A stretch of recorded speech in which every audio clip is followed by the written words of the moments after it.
Hi there. In this video I'd love to talk with you about the one thing nobody warned me about when I was diagnosed autistic and ADHD in my mid-40s, and that was grief.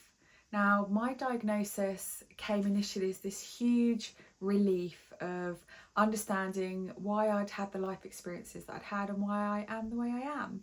And suddenly all of the negative labels I'd given myself of being stupid, lazy, not good enough, not smart enough, and going through my life believing I had to try harder and do better and be better, whilst always falling short of the expectations I had of myself and also that many other people had of me.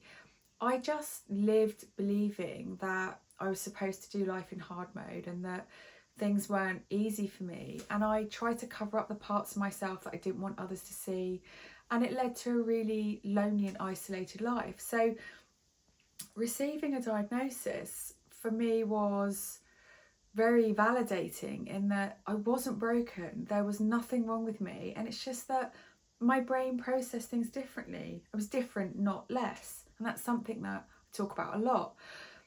But nobody had warned me about the grief that would come.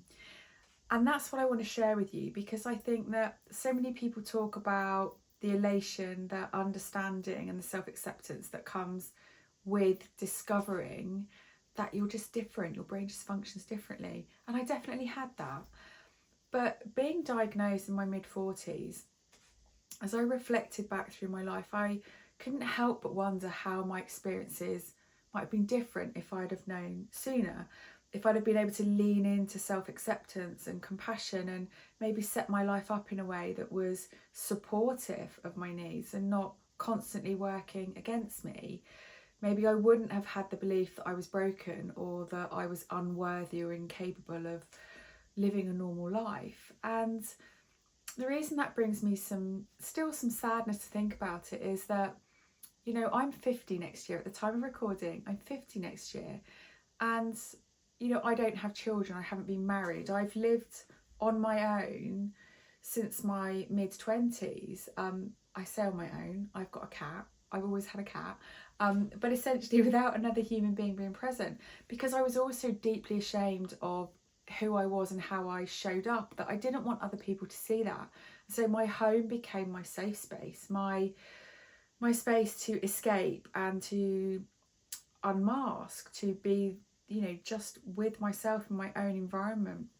I really struggled with things like housework and keeping my house tidy, and you know, I used to really have the fear of people just showing up unannounced. I didn't like people in my home. It felt like a real intrusion.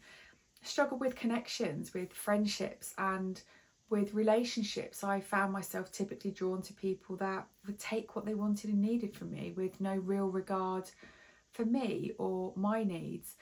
And I reflect on that and think in many ways that served me at the time, because when you are surrounded by people who are selfish and focused on their own needs, well, they don't typically have time to notice what's going on in other people's lives. They're too busy getting their own needs met.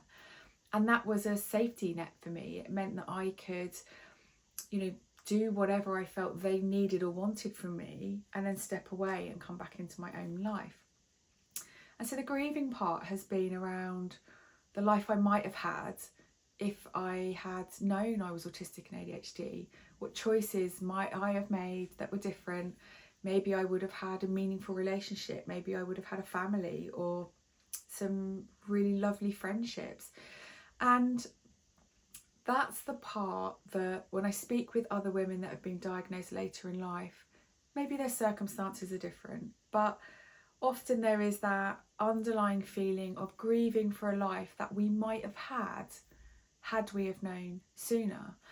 And I wanted to share that experience because so many stories are around that elation and the, you know, the self-understanding and compassion, and it's something I've talked very openly about myself, but I don't think I have been completely transparent in how sad I was when I reflected, and you know, reflecting on the deep loneliness and isolation that I felt through most of my life, even for back as far as I can remember, like always feeling like if somebody really found out who I was, the parts of me that I worked so hard to hide, that I just would be rejected or ridiculed or judged, and that was so painful.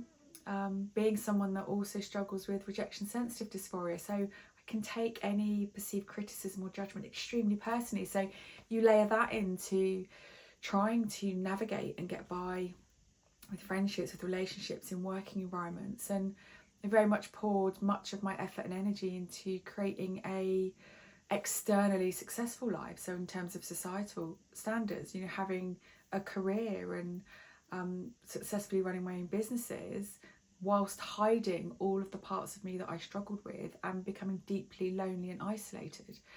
And if you're somebody that has had a late diagnosis and you're maybe sat there thinking that things could have been different, I would really encourage you to allow yourself to grieve.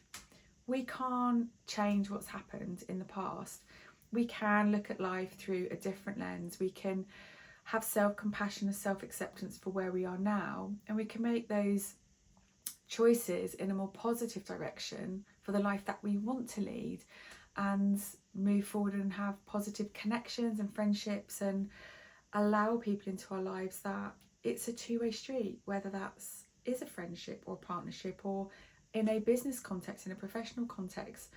By allowing yourself to be the truest version of you and having some healthy boundaries in place, you can step forward and have a very different life from this point on. But allow yourself that space to reflect back and grieve if that's something you're experiencing. I really wish that when we go through diagnosis, that maybe these stories are shared a bit more openly. Maybe the diagnosing psychiatrist could perhaps consider that with a bit more kindness or compassion. I don't know what the answer is there, but I think by sharing these stories together and connecting and knowing that you're not alone, you're not the only person that's experiencing grief or sadness for what could have been, for a life that might have been. But I think to celebrate where you are right now and know that you have different opportunities and choices, that's where there's magic. I still feel emotional thinking about that, because I see lots of content where people are talking about the lost generation, you know, all of the women that have been, not treated fairly because of a late diagnosis, because we flew under the radar and nobody realised we were autistic and ADHD, and therefore the support wasn't there for us.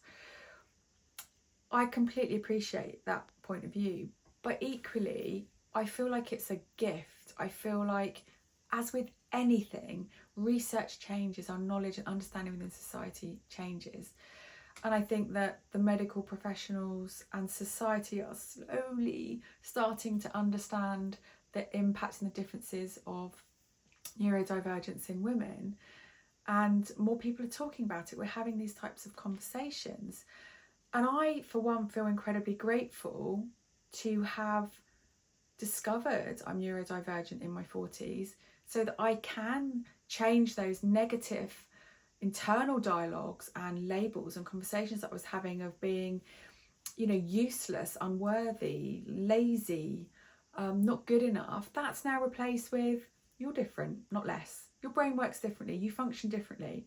And now I can see my excellence, I can see the areas that I excel, my strengths, and I can set my life up in ways that supports areas that I find more difficult or challenging. And I get to share these experiences, get to be part of a catalyst for change where I can open up these conversations. We can start talking about these things. We can make sure our future generations don't repeat these experiences. And yes, these conversations are painful and it can be challenging, and we go through many different emotions as we're dealing with a late diagnosis. But ultimately, it opens the door for a better future, not just for us, but for other women and for future generations. If you have experienced a feeling of loss or sadness or grief after a late diagnosis, and that might be self-diagnosis and a realisation that you're neurodivergent, you don't have to have been down a clinical route. Like, if you have just had that realisation that you're neurodivergent later in life, I would love to hear your stories, how that's impacted you, the bits that have been positive, the challenges that you face, the emotional roller coaster that maybe you've been on. If you're happy to, pop a comment below the video, or you can reach out on the socials or send me a message directly at hello@autisticgeologist.co.uk, and I really look forward to hearing from you.